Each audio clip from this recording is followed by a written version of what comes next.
वैसे तो इस देश में प्रधानमंत्री ओबीसी हैं, मैं भी ओबीसी हूं। किसी ने उनसे जाति नहीं पूछा था, फिर भी उन्होंने अपनी जाति बताई, लेकिन एक बार भी कोई मंडल कमीशन का नाम नहीं लेते। ओबीसी की जाति जनगणना नहीं कराते, ओबीसी के किसी मसले पर नहीं बोलते। वैसे ही पिछली बार जो राष्ट्रपति थे अभी, वो दलित हैं, उनकी जाति बताई गई प्रेस कॉन्फ्रेंस करके, फिर भी उन्होंने हाथरस पर कुछ नहीं बोला।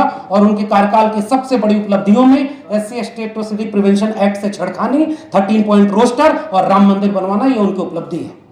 और इस मंच पर खास तौर पे मैं जिस एक महिला को पहली बार मैं उनको सामने से देख रहा हूं, लेकिन उनके संघर्षों को लगातार पढ़ते, देखते, समझते हम यहां पर यह बात कह सकते हैं कि किसी महिला का, पहली आदिवासी महिला के तौर पर इस मुल्क का राष्ट्रपति होना बड़ी बात है, मगर वो उनकी व्यक्तिगत उपलब्धि है। मुझे लगता है कि अगर उस जगह पर लड़ने वाला कोई सोनी सूरी जैसा व्यक्ति होता तो वो एक साझा उपलब्धि होती, सामूहिक उपलब्धि होती। इस पृष्ठभूमि के साथ मैं अपनी बात रखूंगा और बहुत संक्षेप में, क्योंकि हमारे सामने बहुत वरिष्ठ लोग हैं और जो पैनल है उसमें लड़ने वाले लोग ही हैं। मैं दिल्ली विश्वविद्यालय का एक अस्थायी प्रोफेसर, इस बात पर जोर इसलिए दे रहा हूं क्योंकि अब ऐसा लगता नहीं कि इस देश में कुछ भी स्थायी बचा हुआ, न नौकरी और न आपके उम्मीदों का कोई मयार। और इसी के ठीक पहले दो तीन दिन पहले एक विवाद और आया था, जब सेना को, और उस सेना की बात मैं कर रहा हूं जब सेना पर बात होती है इस देश में, और पिछले कुछ दिनों से यह प्रवृत्ति और बढ़ गई है कि जब भी सेना पर बात होगी तो केवल गौरव बोध से होगी, उसे एक हॉली काऊ बना करके पेश किया जाएगा, गोया अगर आपने सेना पर कोई सवाल उठाया तो राष्ट्र पर सवाल उठा दिया। और फिर भी एक पॉलिसी बनती है कि 4 साल के लिए टेम्परेरी सैनिक भी भर्ती होंगे, और उस कॉलम में जोड़ा गया है कि उनकी जातियां भी पूछी जाएंगी। जब विवाद हुआ कि आप जाति क्यों पूछ रहे हो, 4 साल बाद जब निकालने जाओगे तो 75% लोग जो निकलेंगे उनमें जाति कहीं काम ना आए। और तब हमने ये बात जब कही, पैनल में बैठा हुआ था, वहां एक रिटायर्ड कर्नल लगातार ये बात कह रहे थे कि सेना पर सवाल नहीं उठा सकते, सेना -40 डिग्री में लड़ रही है, तब हम जिंदा हैं, राष्ट्र नहीं बचेगा।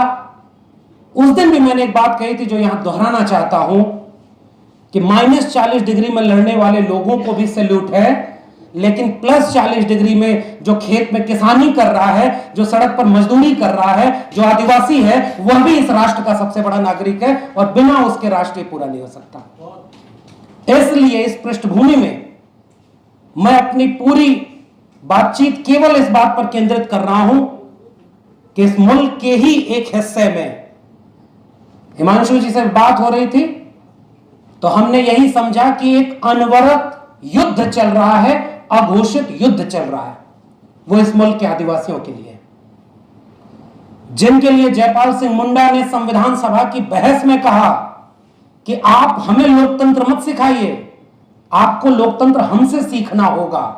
हम इस मुल्क के मूल निवासी हैं, हम सिंधु घाटी सभ्यता के वारिस हैं, हम इस मुल्क की जल जंगल जमीन के पहले हकदार हैं। मुझे लगता है कि संविधान सभा की बहस में दिया गया वो भाषण अब एक इतिहास बनता जा रहा है, और उनसे जल जंगल जमीन और उनकी प्राथमिक सदस्यता को छीनने के लिए जो अनवरत युद्ध चल रहा है वो अपने अलग पड़ाव पर चल चुका है।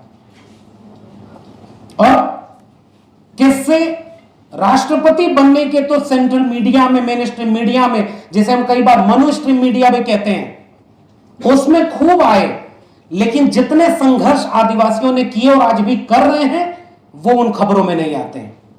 मैं उम्मीद करता हूं कि हिमांशु कुमार जी के बहाने जो एक मौका मिला है, और मैं उससे सहमति दर्ज करता हूं जो प्रोफेसर सरोज गिरी ने इस पूरे मामले को व्यक्तिगत मामला न बना करके राष्ट्र का मामला बनाया है। इसलिए पहली बात कि इस मुल्क में लड़ने वाला हर आदिवासी इस मुल्क को बनाने और बचाने की लड़ाई लड़ रहा है, वो केवल आदिवासियों की लड़ाई नहीं है।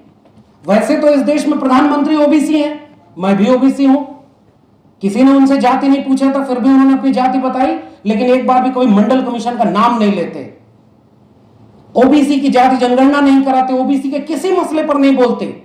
वैसे ही पिछली बार जो राष्ट्रपति थे अभी, वो दलित हैं, उनकी जाति बताई गई प्रेस कॉन्फ्रेंस करके, फिर भी उन्होंने हाथरस पर कुछ नहीं बोला।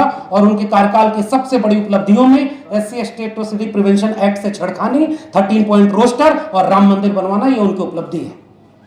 हमें डर है, हमें चिंता है कि एक आदिवासी महिला को आगे कर करके, उस महिला का विरोध कोई नहीं कर सकता। ये तो पहली बार इस मुल्क में हुआ, ये तो बड़ी बात है। पहले के लोगों ने क्यों नहीं किया, जो राष्ट्र के निर्माण की बात करते थे, सेकुलर थे, डेमोक्रेटिक थे, प्रोग्रेसिव थे, उन्होंने नहीं किया, इन्होंने किया।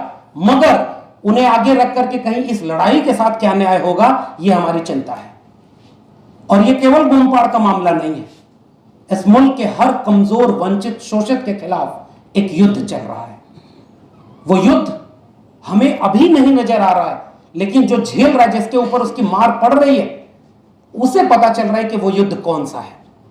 और इसलिए इस पूरे मसले पर हमें इसे व्यक्तिगत लोगों का, और मैं इस मंच से फिर से याद करूंगा, हमेशा हमने याद किया है अपने उन लोगों को जो हमारे हिस्से की लड़ाई लड़ते हुए जेल में हैं। मेरे अपने दिल्ली विश्वविद्यालय के प्रोफेसर हैनी बाबू, प्रोफेसर आनंद तेल तुमड़े, गौतम नौलखा, वर्बर राव, तमाम लोग जेल में हैं। शायद वो हमारे हिस्से की ही तो लड़ाई लड़ रहे हैं। आज तक साबित कुछ नहीं हुआ, लेकिन वो जेल में है। कुछ लोग जेल में जाने की तैयारी में हैं। हिमांशु कुमार को इसलिए निशाने पर रखा गया, और मंच पर तो प्रशांत जी बैठे हुए हैं। हिमांशु जी पर जुर्माना 5 लाख का लगाया गया, प्रशांत जी पर 1 रुपए का लगाया गया था। क्या प्रशांत जी के पास 1 रुपया नहीं था? लेकिन इन्होंने तय किया कि हम वो भी जुर्माना नहीं देंगे। अच्छा, लेकिन लड़ाई लड़ी थी आपने।